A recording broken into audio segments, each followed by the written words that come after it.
Assalamualaikum warahmatullahi wabarakatuh. Perkenalkan, nama saya Muhammad Alif Nur Ramadan dari Fakultas Dakwah Program Studi KPI. Di sini saya akan menjelaskan mengenai tentang cyberbullying. Apa sih itu cyberbullying?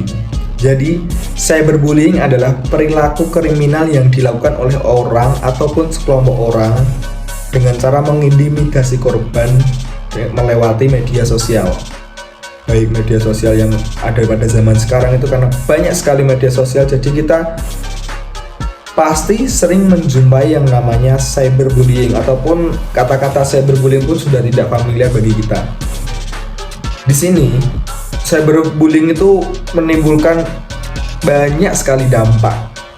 Bahkan ada pun jenis dan macam-macamnya. Yang pertama itu ada flaming ataupun terbakar, yaitu mengirimkan pesan teks yang isinya merupakan kata-kata yang penuh amarah dan frontal. Istilah flame ini pun merujuk pada kata-kata di pesan yang berapi-api. Yang kedua ada harassment. Harassment ataupun gangguan, pesan-pesan yang berisi gangguan pada email, SMS, maupun teks di jejaring sosial dilakukan secara terus-menerus. Yang ketiga ada denigration atau pencemaran nama baik, yaitu proses mengumbar keburukan seseorang di internet dengan maksud merusak reputasi dan nama baik orang tersebut. Yang keempat ada namanya impersonation atau peniruan, berpura-pura menjadi orang lain dan mengirimkan pesan-pesan atau status yang tidak baik. Dan yang kelima ada yang namanya outing, menyebarkan rahasia orang lain atau foto-foto pribadi yang lain.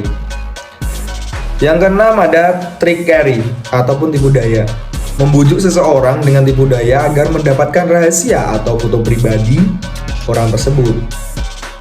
Dan ada lagi yang ketujuh, exclusion ataupun pengeluaran, secara sengaja dan kejam mengeluarkan seseorang dari grup online dengan alasan tertentu dan mengajak orang lain untuk membenci seseorang tersebut.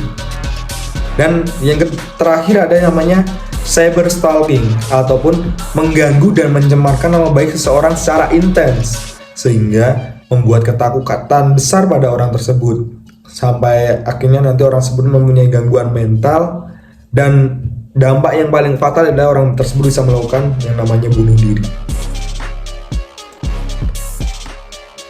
Nah, di sini ada yang namanya contoh juga, contoh cyberbullying. Cyberbullying merupakan perilaku berulang yang ditujukan untuk menakuti, membuat marah, atau mempermalukan mereka yang menjadi sasaran. Contohnya, menyebarkan kebohongan tentang seseorang atau memposting foto memalukan tentang seseorang di media sosial. Ada lagi mengirim pesan atau ancaman yang menyakitkan melalui platform chatting, menuliskan kata-kata yang menyakitkan pada kolom komentar.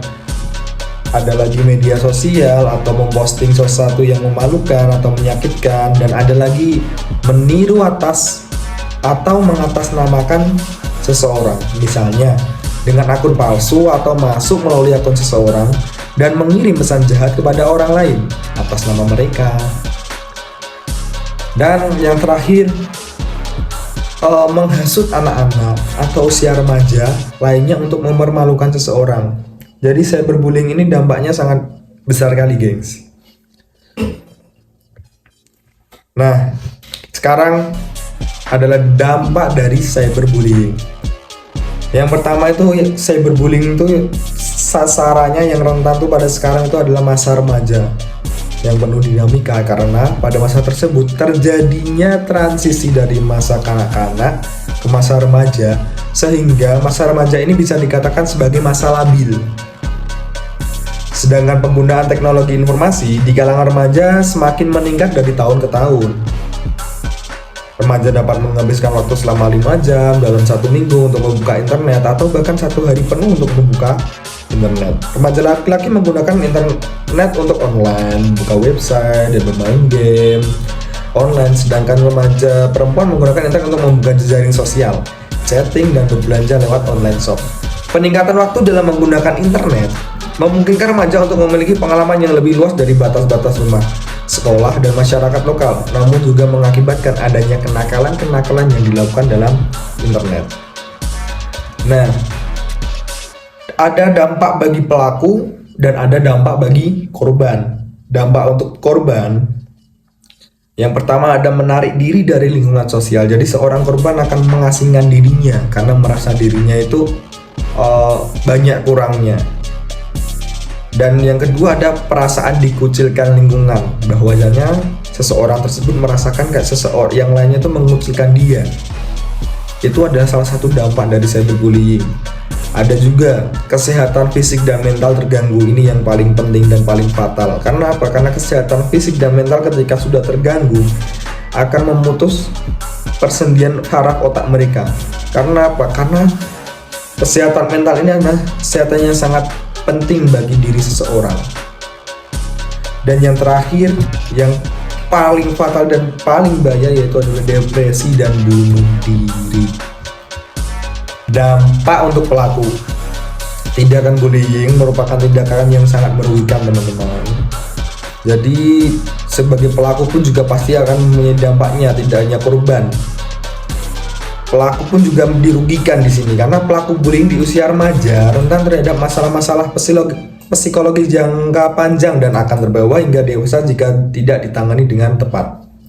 Pelaku berisiko tumbuh menjadi seorang dewasa yang tidak bahagia, ditambah lagi pelaku bullying rentan mengalami masalah psikologis seperti masalah pengendalian emosi, sehingga ia akan kesulitan membangun relasi atau hubungan, baik hubungan sosial maupun hubungan romantis. Nah, di sini saya akan menjelaskan bagaimana cara mencegah cyberbullying.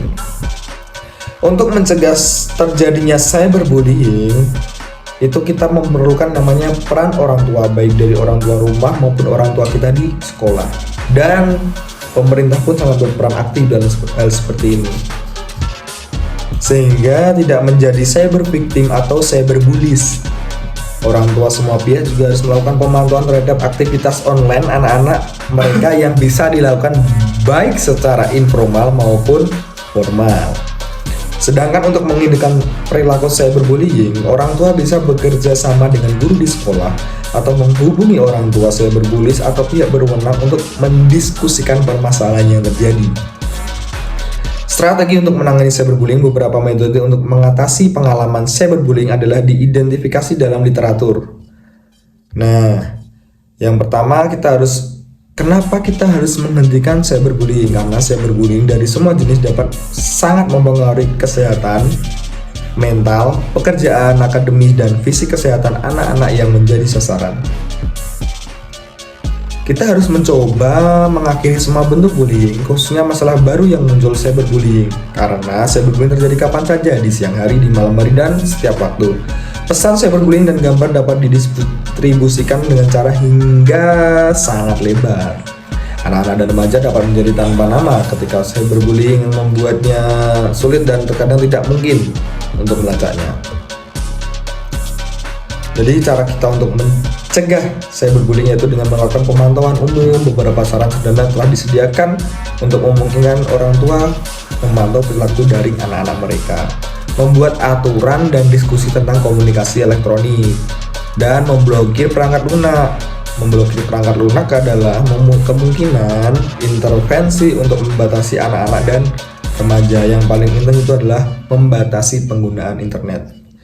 Baik teman-teman, itu saja yang mungkin dapat saya sampaikan. Apabila ada yang kurang bisa ditulis di bawah kolom komentar. Terima kasih. Saya ke Muhammad Ali Nurwandan. Saya pamit undur diri. Wabillahi taufiq wal hidayah. Assalamualaikum warahmatullahi wabarakatuh.